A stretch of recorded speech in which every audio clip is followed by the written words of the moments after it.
Om Tare Du Tare Du Re Soha. Om Tare Du Tare Du Re Soha. Om Tare Du Tare Du Re Soha. Om Tare Du Tare. Okay, I think we're all set. Well, we are getting a new phase of the text here. I think you'll like the title as we enter into this next chapter. Pop it up. It's called Seeking Genuine Peace. How's that for a topic? So let's go ahead and dig right in there now that we're done with those three lazinesses. All right. So each of us wants happiness and not dukkha. But among the various types of happiness, which is best? The Buddha answered, and this is from the Buddhist canon. Monastics, there are two kinds of happiness. What two? Sensual happiness and the happiness of renunciation. Of these two kinds of happiness, the happiness of renunciation is foremost. Monastics, there are these two kinds of happiness. What two? The happiness with defilements and the happiness without defilements. Of these two kinds of happiness, the happiness without defilements is foremost. Monastics, there are these two kinds of happiness. What two? Worldly happiness and spiritual happiness. Of these two kinds of happiness, spiritual happiness is foremost. Here, renunciation, happiness without defilements, and spiritual happiness refer to liberation. The Buddha steers us to a higher and more commendable type of happiness, the peace that goes beyond samsara, the joy of nirvana and full awakening. While we may experience many kinds of happiness in our present human rebirth, all of these pale in comparison to the joy and peace of nirvana. Because the pleasure of this life, because the pleasures of this life are immediate and appeal strongly to our senses, so people have difficulty gaining confidence in the peace of nirvana. To give up craving for sense pleasures requires an understanding of their defects and of the benefits of nirvana. The more that we understand these, the more our minds will naturally turn away from cyclic existence to liberation. But we don't have to wait until we attain liberation or awakening to experience Dharma happiness. Whew, isn't that good news? Getting a little nervous there for a minute. Each time we release attachment, anger, and other afflictions in our daily lives, Dharma happiness, peace, and confidence take their place. Experiencing this Dharma happiness here and now gives us a small glimpse of the peace of nirvana. Yeah. So let's just pause there for a moment.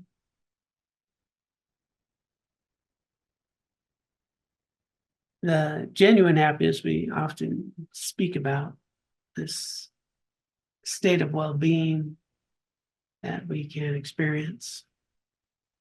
We engage in activities that we feel good about, in line with our values, that really in accord with our ethics, that arise from wholesome behaviors, body, speech, and mind.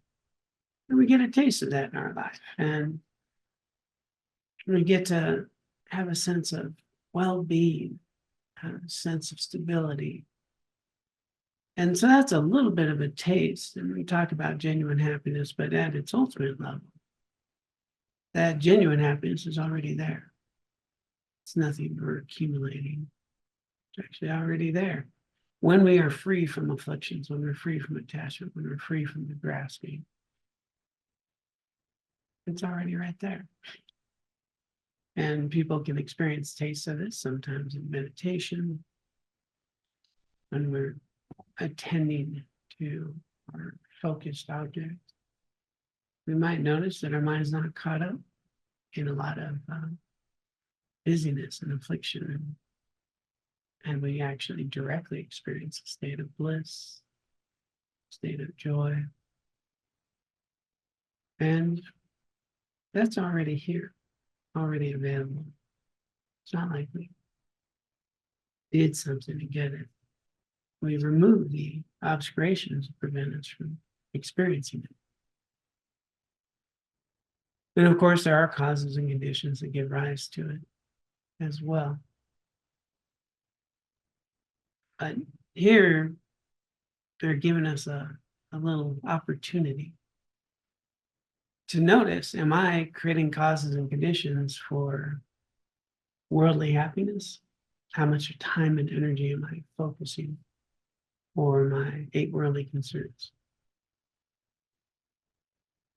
How much time and energy am I engaged in cultivating this lasting happiness, this access to genuine happiness and well-being in my life, liberation that is available? In a worldly sense, with this human form that we have, there's a process, there's graduated ability that we cultivate to have access to it, to create the conditions and causes for it. And it's important to recognize what we get to experience now versus what we used to experience before. And this is that talk that we had last time on doubt, on the doubt that can arise. It says, wow, I can't possibly be like the Dalai Lama. Can't possibly be like these spiritual mentors. And so for us to be realistic about that, we need to recognize, wow, how far have I already come in my life to be experiencing life as I am today? Probably quite a bit of growth, probably quite a bit of resiliency, probably quite a bit of capacity to respond to afflictions in ways that are more productive than we once did. And so really important to always bear in mind the success we've already achieved, so we can have a taste of what is potentially possible. But if we hear a teaching that says, well, there's 2 kinds of happiness, there's the worldly happiness, and then there's Nirvana, and you got one or the other, and boy, you're going to be in a lot of pain thinking, the only way I can be happy is Nirvana. And man, that's a painful journey. And then anytime we're short of Nirvana, guess what? I'm not good enough. Yeah, not good enough. So really critical in here that they let us know that we don't have to wait to start experiencing peace right here in our own lives, that we can have access to genuine happiness, states of well-being, resiliency, and that the journey of letting go of attachment, the journey of finding, is working in our lives now. And it's not some miraculous thing that some people get and some people don't.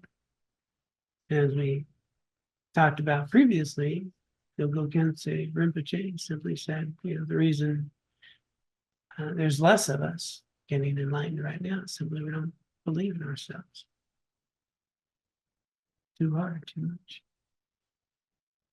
So we often miss the evidence and see, I mean, look at how we are today.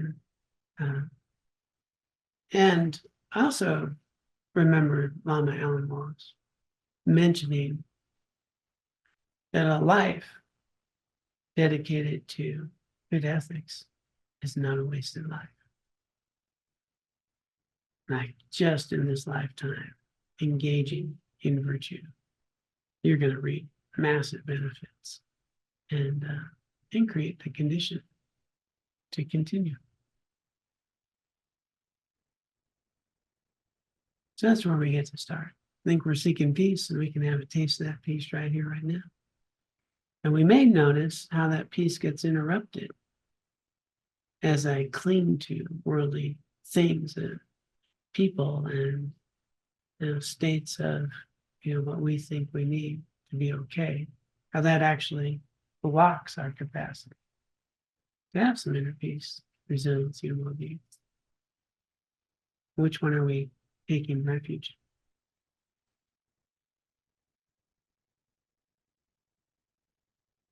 All right, let's explore what's next. When we began the section on the 12 links of dependent origination with the Buddha's succinct statement on causality and conditionality, when this exists, that comes to be. With the arising of this, that arises. When this does not exist, that does not come to be. With cessation of this, that ceases. So there needs to be causes and conditions to give rise to what we're experiencing. No causes, no conditions, doesn't arise. It ceases. The first two lines tell us that samsara comes due to a causal process, which we explored in the previous two chapters. The last two lines inform us that nirvana, the cessation of samsara and its origins, can be attained through eliminating ignorance, the fundamental cause of samsara.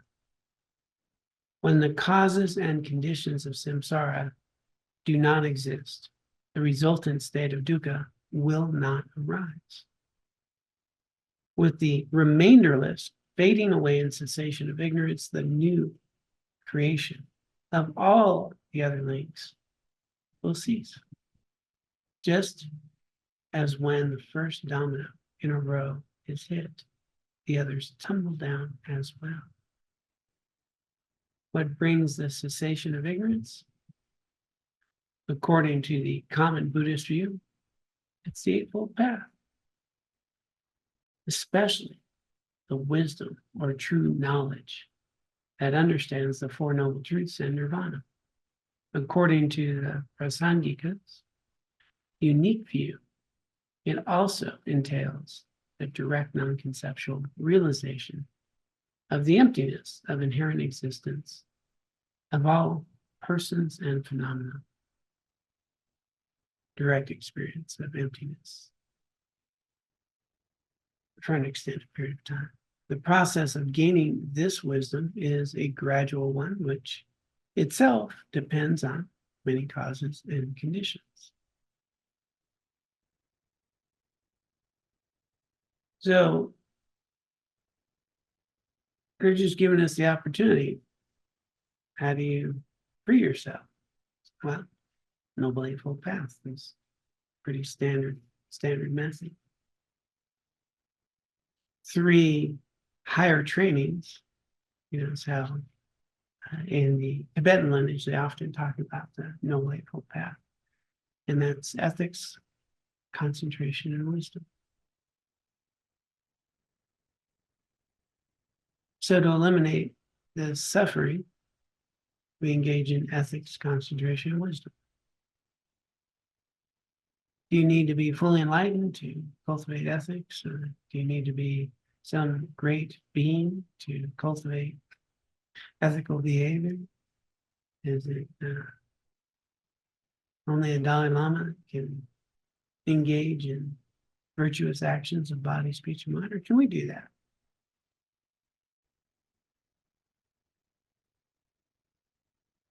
Anybody, feeling good, being possible, likely, okay, good.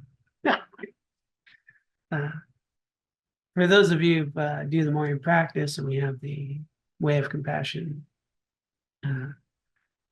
prayer and practice book, we list the 10 non-virtuous actions, the 10 virtuous ones. And so, wow, what would it be like if I just stopped doing these non-virtuous actions of body, speech, and mind? Stop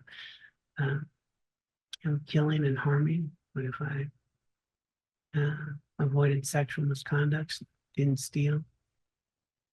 I think those are doable.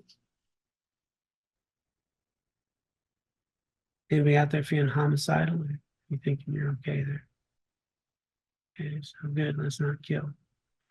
All right. Stealing. Okay. We'll work on that. And sexual misconduct. So these are the body. We avoid those. We cultivate instead of harming, protecting others. Nurturing life instead of stealing. We have generosity. We share. We help others.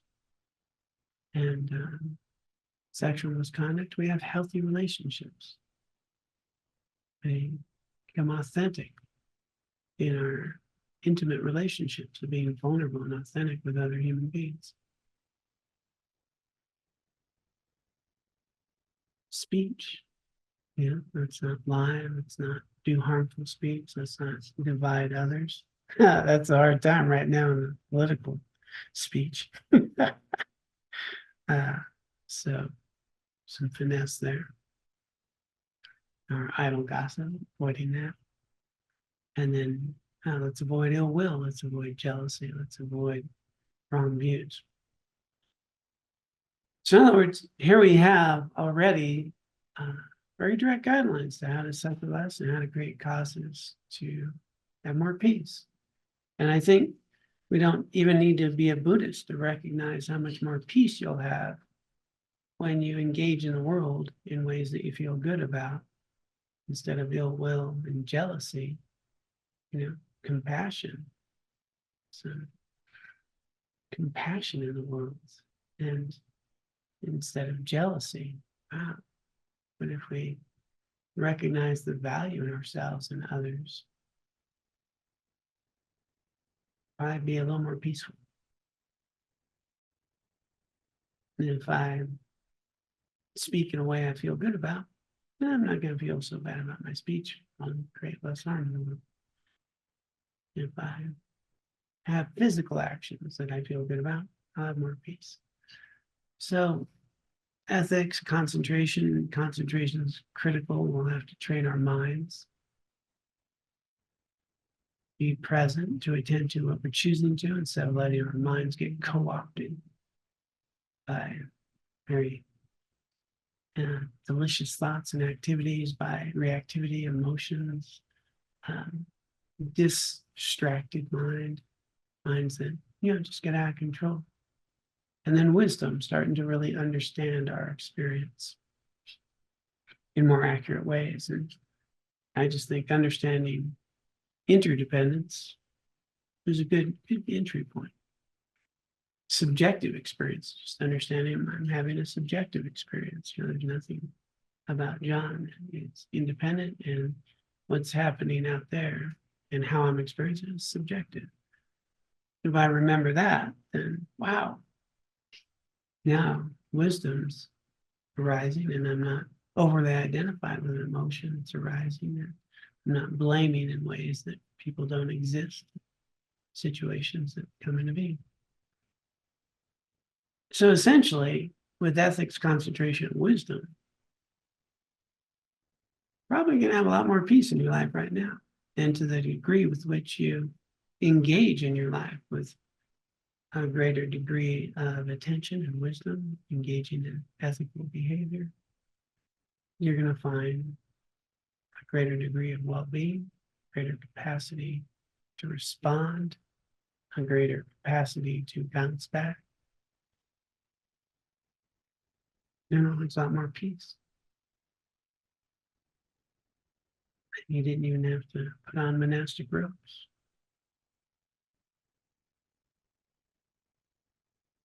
And then as you do this, this noble eightfold path, these three higher trains work together to have a stable way of engaging a world more based in reality and engaged in causes and conditions that cultivate inner peace and a greater capacity to absorb the teachings and apply them in our lives.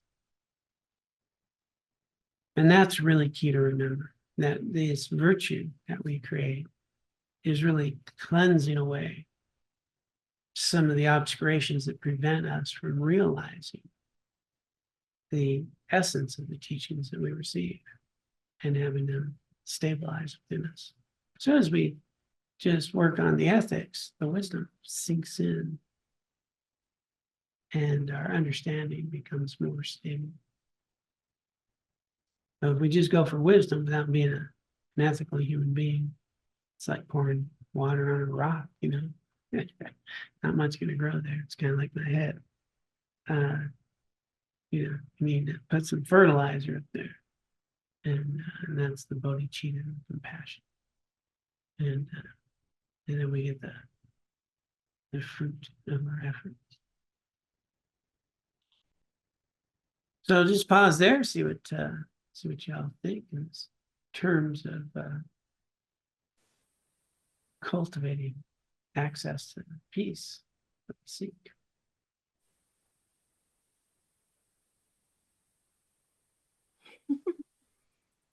John, Mm-hmm.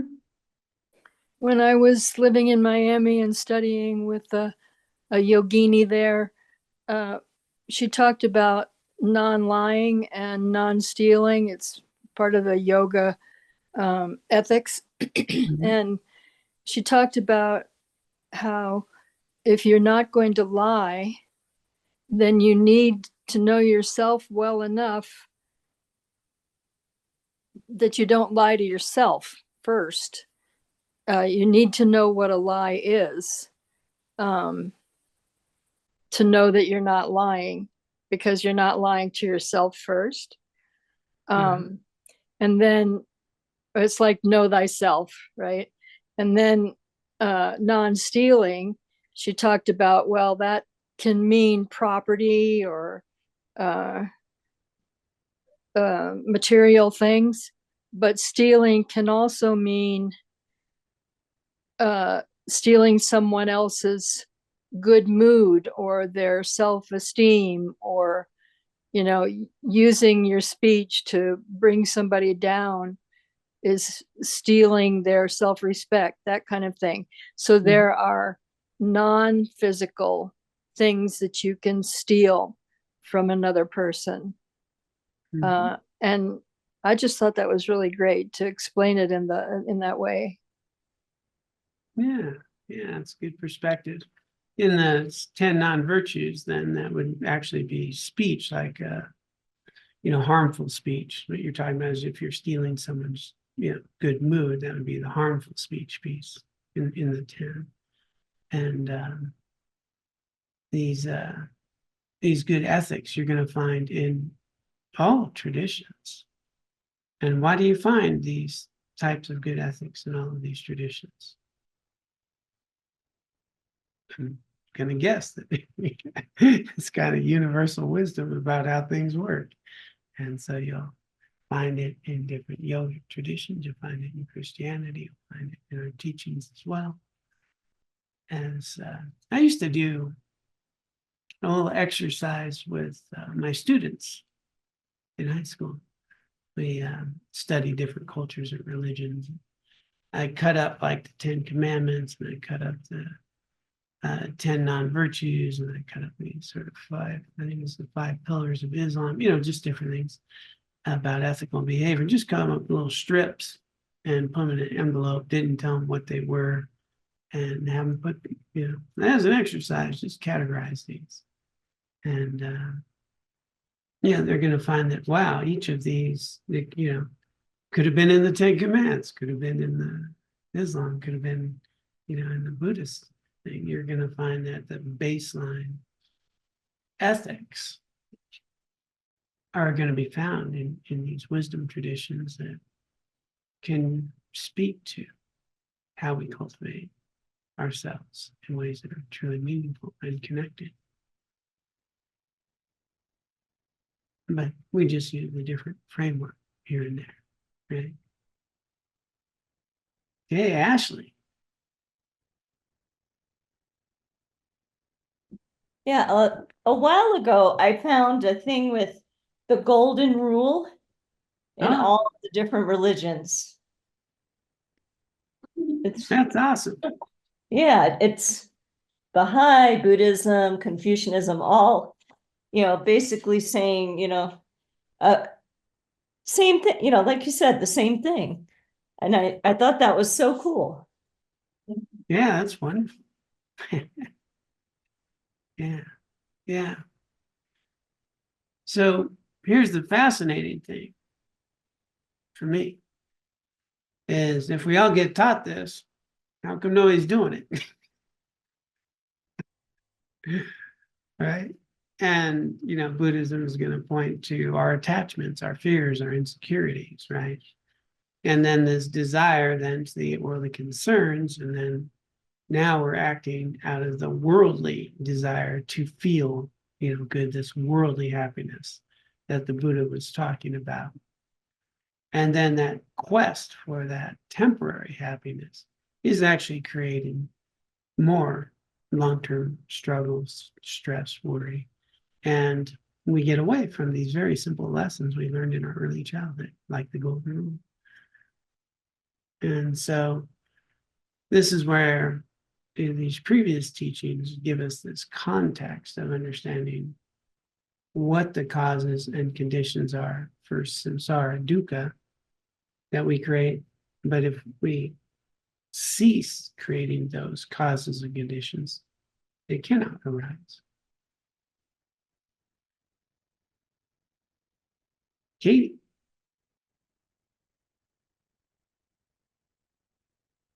Good evening. Can you hear me okay? Oh, absolutely. Oh, great.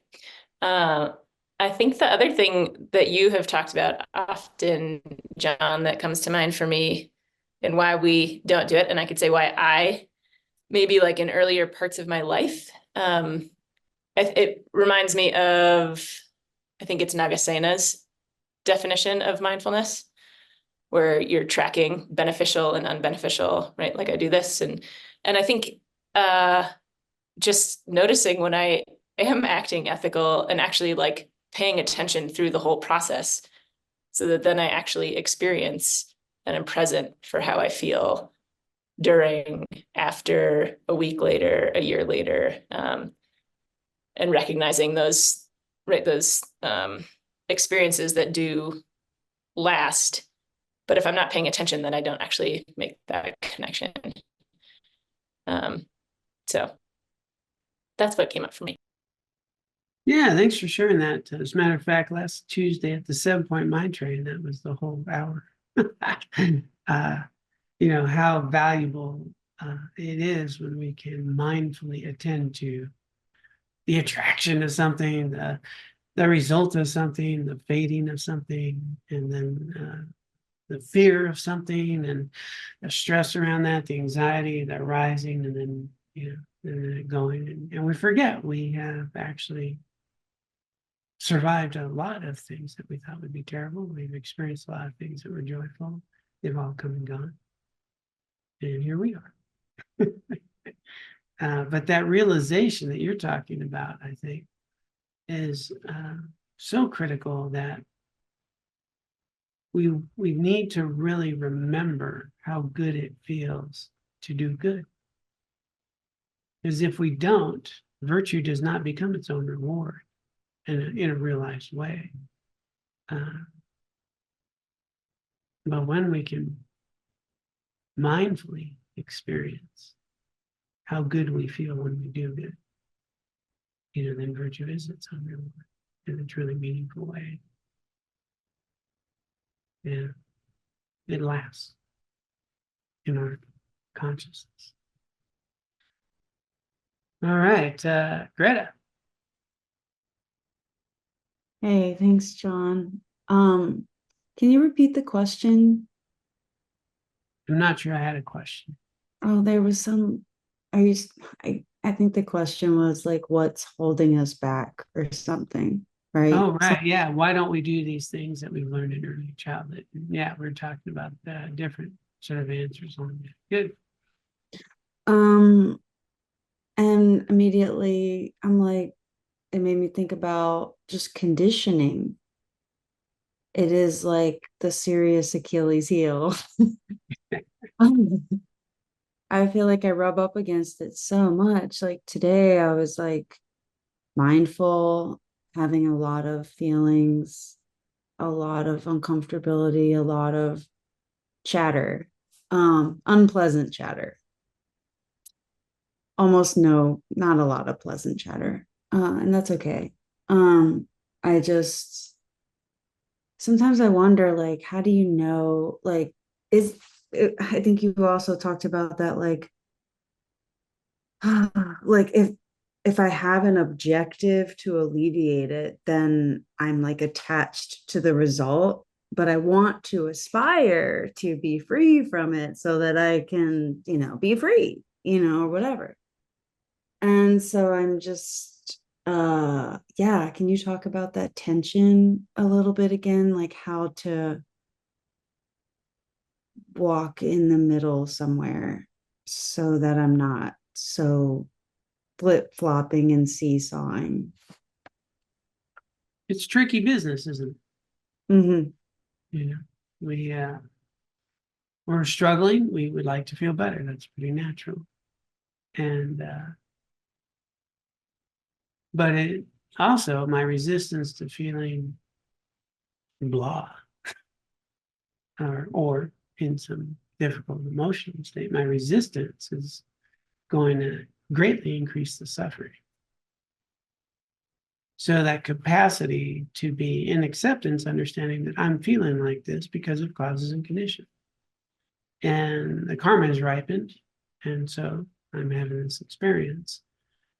For me, then I realize this is kind of cool. I'm burning negative karma. It's leaving me. It's experiencing.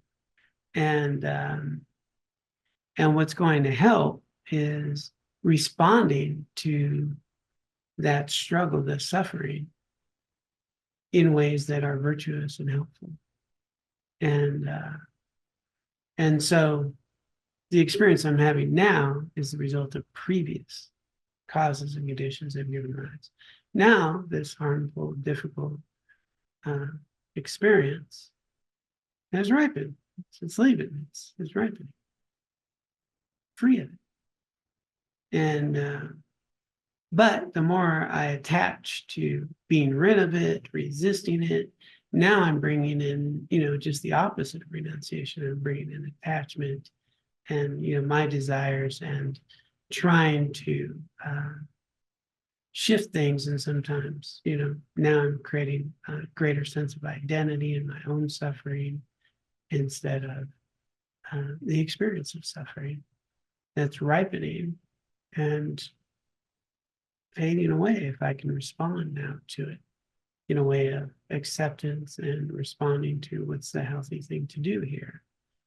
And sometimes the healthy thing to do is, go do, connect with somebody if it's those types of feelings where I can get out of the feeling. It's still healthy to do. It's not like we accept and just endure. It's like, oh, I'm struggling right now, feeling down, something going on. Is there a healthy thing I can do to respond to this? Instead of thinking I shouldn't have this, right? It's like, oh, this is arising. And what's a healthy thing to do now? Maybe it's to call someone. Sometimes I get confused though, like I don't know if I'm just, like releasing karma or if I'm actually creating more suffering. You know what I mean? Like sometimes I'm not sure if my motivation recently was misplaced. I don't know if I'm making any sense, but sometimes it gets a little confusing. And then I have to shut down all operation of thinking and just like sit there, and be like, okay, we don't know, and we're just gonna not know. Yeah, that's a good way to be. Overthinking and overanalyzing all this experiences, then we get into micromanaging instead of just, no, this is what's happening. Mine's busy. I'm noticing resistance, and just let it play out instead of getting caught up and trying to figure it out. Trying to figure it out is where we really create more samsara instead of just doing the best we can, and simplify. Instead of paralysis of analysis or something, you get stuck there. Yeah, she'll get a sparkling soda or something. Okay. Carla. So I've been thinking about this topic quite a bit lately. And come up with some interesting observations, and I've also had some experiences recently that have kind of played into my contemplation of this. But I feel like the way I want to react is sort of the little cartoon of the devil on one shoulder and the angel on the other. Well, the devil is the karma that I have, and so it's really compelling to react based on that karma. And then the angel is the karma I want to create. And so I'm noticing this, I don't want to say fight necessarily, but this sort of seesaw back and forth between the karma as it's playing out presently and resistance to that, because I don't want that karma to continue. So I want to develop a new karma. So that's been kind of to me, a little more simple way of thinking about it without like getting too over analytic. That is just old karma on one hand, and I'm trying my best to create new karma out of this situation on the other hand. And then I was also thinking, we're talking about the temporary pleasure of worldly experiences. But I also have had some pretty strong spiritual or non-worldly reactions to some things that have come up, like a recent comment normally would have triggered me, like one of my biggest triggers, and I just thought, oh, it's just this person reacting to their karma, like they're something else is going on, and this is a very typical habit pattern. Like if they're feeling insecure or uncomfortable or fearful, this is like a very typical habit pattern for this person to react in this way. So I was really, really grateful, like ecstatic that I didn't fall into that trap of feeling triggered about this comment, but that didn't last either. So at this point, like experientially at this point in my practice, for me, the non-worldly happiness doesn't last either.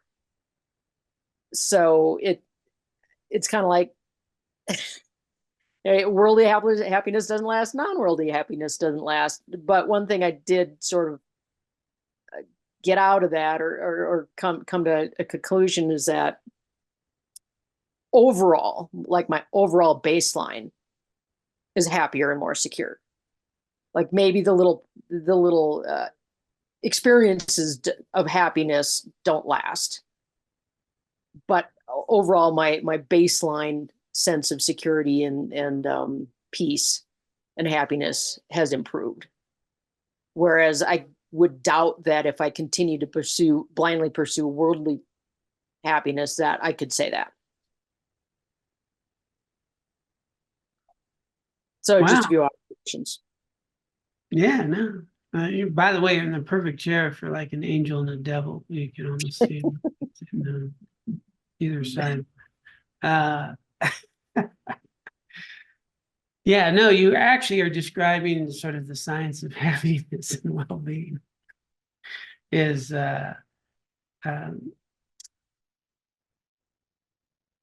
things that we do that we feel good about in that sense and virtue alters our baseline of our well-being and increases. So it's a more stable, greater degree of well-being that is from intentional activity, virtue, and that rises, that baseline is fair. So yeah, it's this baseline sense of well-being that increases over time, and so the dips aren't as big in the overall baseline, and that's how it works actually. And we can thank Sonia Luber-Mercy for her studies on happiness there. So, but you just described it on your own realization. That's awesome. And so it's not like we're just going to be, as we are able to stabilize our understanding of self and the experience that we're having, then we're able to have that baseline, really be there more as well. And but that's, you did a great example of that teaching. Thank you. Martha.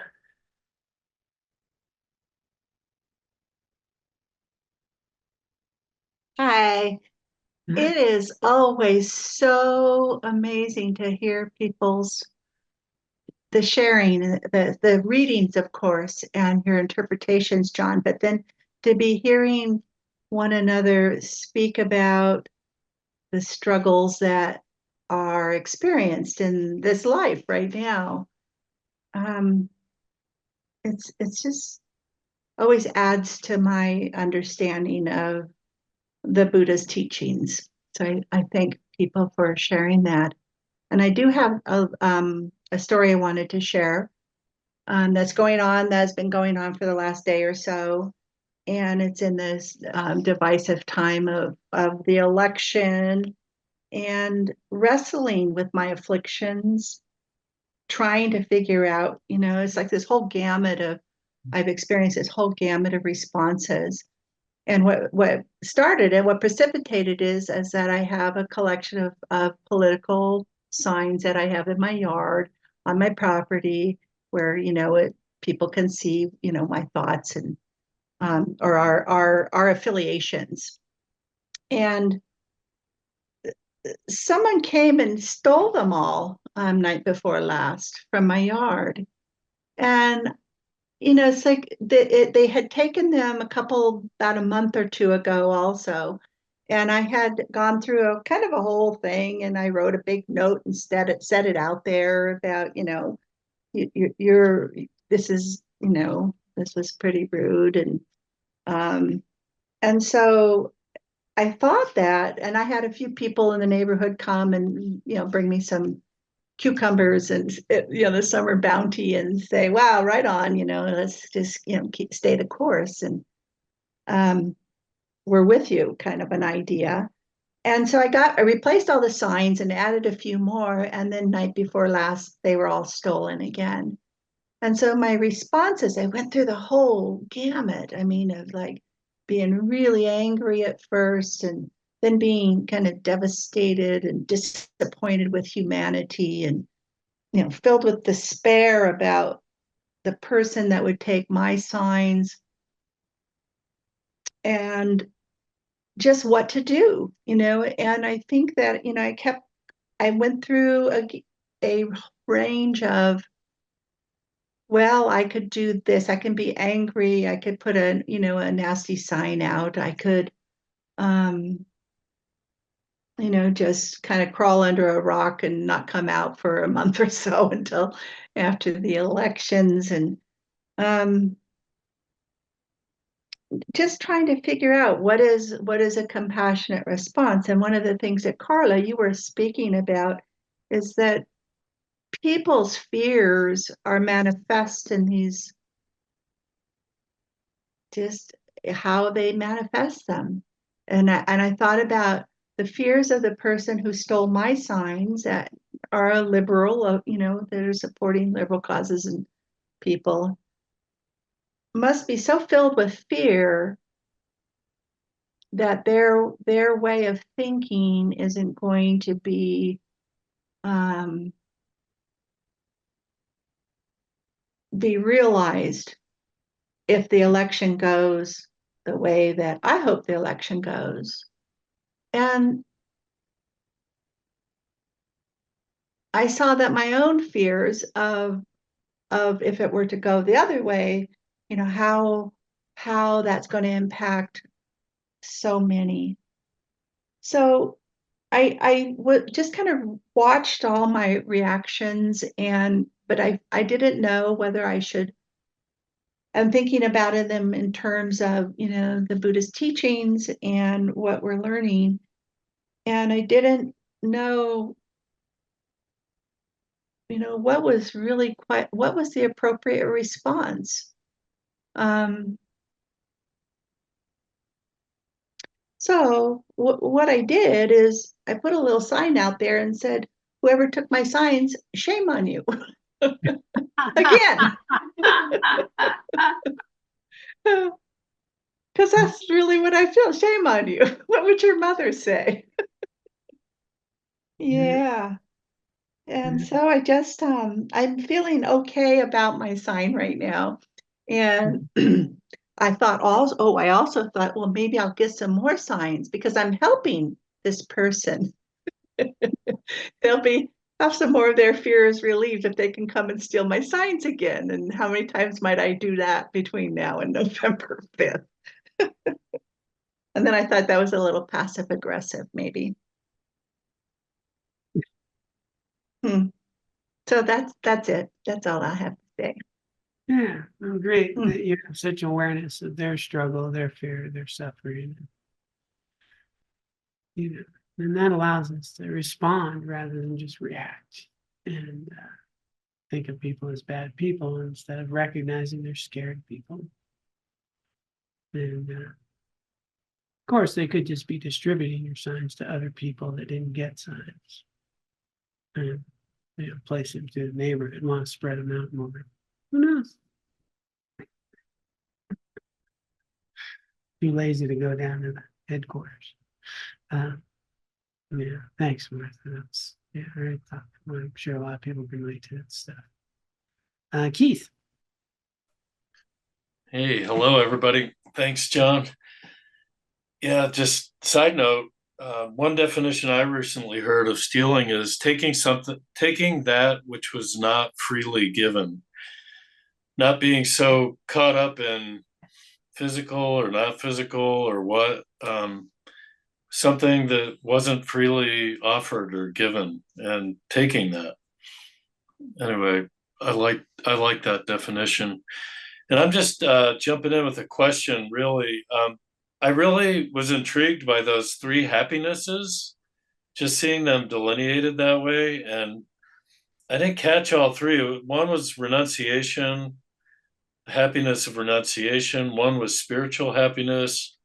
I don't remember the third, and was wondering, John, if you can speak, to the distinction between the three, what they each are, simply, basically, and explain them a little, or maybe the book's going to go more into them. Technically, the book was saying all three are really referring to the same thing. They're just different contexts, and I'm going to pop it up just so we get more clear there. Renunciation happiness without defilement, spiritual happiness refer to liberation. So the renunciation was one, happiness without defilements, and spiritual. Yeah, they're basically talking about liberation. So renunciation, it's a sort of gradual, renunciation. beginning. When we think about three principal aspects of the path, we have renunciation. And with renunciation, you're not caught up in attachment of any form, right? So that's the beginning. So it's sort of graduated, and then without defilements, and then ultimately liberation. So there's the happiness of renunciation. There's the happiness without defilement, so that we're free of all those defilements and alteration. And then the final one, spiritual happiness. But they're really all pointing to, when you're in renunciation, you're in spiritual happiness. When you're in renunciation, you're not caught up in your attachments and afflictions. But the way they phrased it here, renunciation, happiness without defiance, and spiritual happiness all refer to liberation. And that helps. Yeah, thank you. Yeah. And Kurt. So there's a saying in AA, says it somewhere in the big book. When faced with leading a spiritual life and dying an alcoholic death, it's not always an easy choice for us, right? And I am right in the middle of that. Right? I see this. I'm living far more ethically than I've ever lived. I've embraced this stuff. I studied it. I know it's truth with the capital T, right? And it's like out of body experience. My body is just not participating in this at the same level that I would like it to. I think the things that I can be happy about with this is that I largely have a sense of curiosity around it. I get wrapped around the axle occasionally, as Keith can attest. I get pissed off that I'm, I think it's just this death of this. Sorry, there's a dog wanting to go outside behind me here. I've spent my entire life trying to find happiness from the outside, right? And it's and it's not there, and it's never going to come from there. And I'm starting to realize that, and I don't like that, right? There's a part of me. It's like it's almost schizophrenic. I mean, I'm not mentally ill. I don't think any more than I have usual, but I don't. It's just the weirdest experience right now, and I think it's coming from, taking away one of my last hiding places, which was nicotine, and taking vows, right? Doing the taking vows at Sravasti Abbey and really committing myself to this. And it's like all hell broke loose when I did that. And it's like I'm trying hard, right? So anyway, I just need to. There's not very many people I can talk about this with.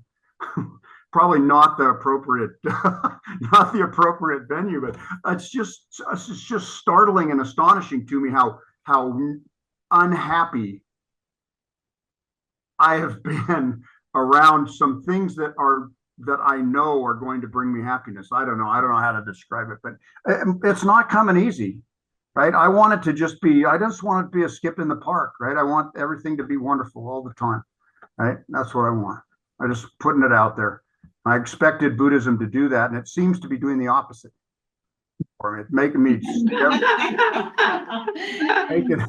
it's making me see everything that all of this conditioning and all of this all the worldly concerns, and how dedicated I am to these worldly concerns, right? And this tension around it, and I have no intention of. It's like I can't unknow what I know, right? So that's just, I don't know. Anyway, I'm just pissy. I'm just being frustrated. I'll get over it. I'm curious about it, and I'm just trying my hardest to do what you said, which is just let it be. Do the best I can do. Just let it be, and things will change. So anyway, sorry about all that. You guys didn't need to be subjected to that. So who's the I that doesn't want to give that up? that's part of the problem is I understand, I see that, right? I don't know who the I is. I don't have any, my identity's all screwed up now. I used to know who the I was. Right now, there's no I there. I don't even know who's feeling these things. I don't, whatever. It's fascinating and horrifying at the same time. So there you go. Yeah. So, there's a lot of I statements in this. I don't want to get into a lot of I's. A lot of I's there. And one of the things that helps me is to recognize what do I really want? And that's different than what the I that has impulses, desires, and attachments. And there's a big difference between desires, attachments, versus actual what I really would like, maybe like inner peace, well-being, connection, understanding. And there's this other perception of impulse, desire, this egoic grasping that is clinging and fighting to hang on to the way things, they want it to be. And so often when I catch myself, with the big desire, impulse, is, what do I really want? Well, I really want to be free of that. And often that brings me to a little more stability and understanding that the impulses, desires, grabbing, clinging, not really who I am. It's just a lot of conditioning. So to go back to the AA analogy, it's hard to be happy with a bottle in your hand and a bunch of AA in your mind, right? And put the bottle down. That's it. That's it exactly. I wish you wouldn't have said that. That's what I'm here for, to say the things you don't want to hear.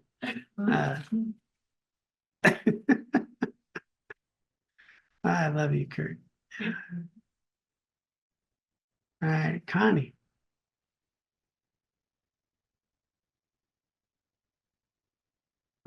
Oops, you're muted. Oh, I just was saying that I love him too. I just want to admit something. This is a confession. I had a desire twice actually to steal some signs and to put them in the trash. That's all.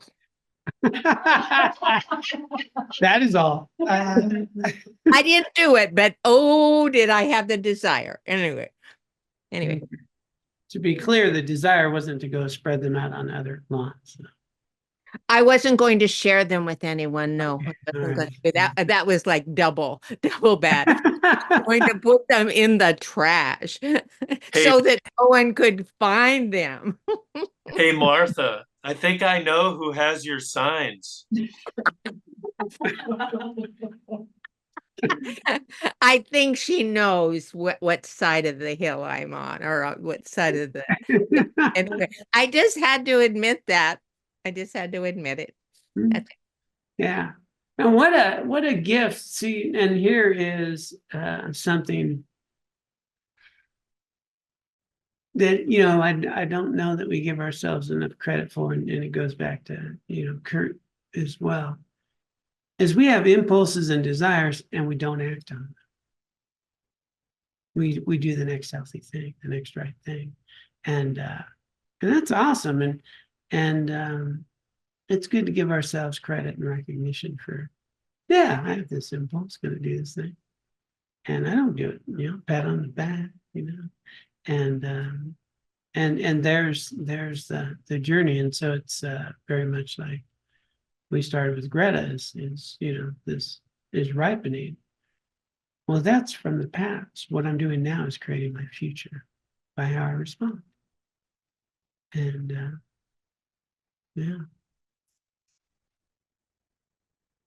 so maybe instead of the sign that says shame on you, you might put something like, I hope you are well. Yeah. Those are still sign. Yeah, I hope you're well. Yeah. And that'll give him something to think about. Yeah. But wouldn't that be nice?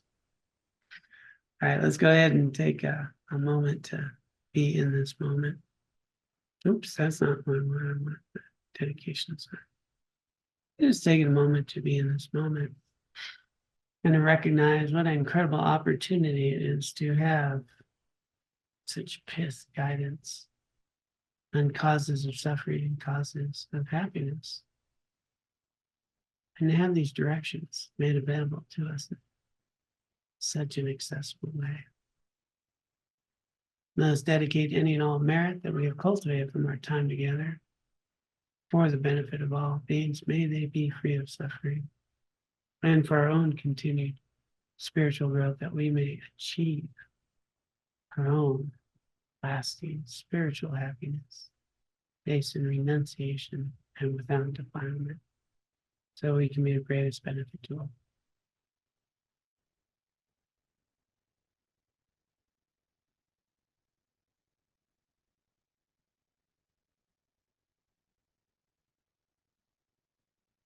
All right. We may return to this because, as I was just stating, I was thinking on a whole teaching of happiness and renunciation, spiritual happiness without defilement. So we'll see what happens next week. All right. Please be well. Take good care of yourselves and good care of those around you. Thank you all so much for all the good that you bring to the world. Om Tare Tu Tare Tu Re Soha. Om Tare Tu Tare Tu Re Soha. Om